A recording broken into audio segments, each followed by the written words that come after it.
تمہاری پریشانیاں تمہاری بے ادبی اور ناشکری سے جڑی ہوئی ہیں۔ گناہگار جب ندامت کے آنسو روتا ہے تو عرش اس طرح کانپتا ہے جس طرح ماں بچے کے رونے سے کانپتی ہے۔ اگر آنکھ کی بینائی ختم ہو جائے تو انسان رات اور دن میں فرق نہیں کر سکتا۔ اسی طرح دل اندھا ہو جائے تو انسان حق اور باطل میں فرق نہیں کر سکتا۔ عبادت کا کوئی اصول نہیں ہے، وہ ہر اس آواز کو سنتا ہے جو مخلص دل سے نکلی ہو۔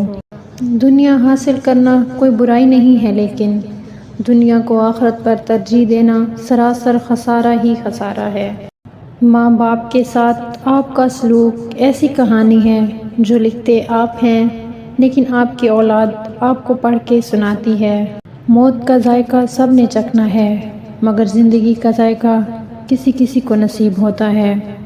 تمہارا کام محبت کی تلاش کرنا نہیں ہے، بلکہ اپنے اندر ان رکاوٹوں کو تلاش کرنا ہے جو تم نے محبت کے خلاف کھڑی کی ہیں۔ نیک لوگوں کی قربت سے ہمیشہ فائدہ ہوتا ہے۔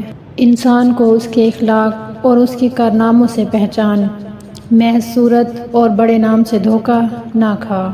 نقصان 1000 قابل انسان مر جانے سے اتنا نقصان نہیں ہوتا جتنا ایک احمق کے صاحب اختیار ہونے سے ہوتا ہے۔ محبوب بننا تو ہر کسی کے بس میں نہیں، لیکن عاشق بننا تو بہت آسان ہے۔ اگر تو اللہ نے تمہیں اپنا محبوب نہیں بنایا تو تم اللہ کے عاشق بن کر زندگی کا لطف اٹھاؤ، کیونکہ شدید محبت کا حقدار صرف اللہ ہے۔ انسان دنیا میں بہت سے برے کام مختلف قسم کے خوف کی وجہ سے کرتا ہے۔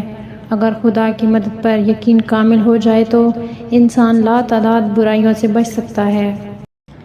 جب انسان کسی رنج اور مصیبت میں اللہ سے شکوہ کرتا ہے تو اللہ فرماتا ہے کہ اس مصیبت کا شکوہ بے جا ہے، یہ مصیبت تو تجھے میری طرف متوجہ کر رہی ہے، تجھے شکوہ تو میری اس نعمت سے ہونا چاہیے جو تجھے مجھ سے بے نیاز بناتی ہے۔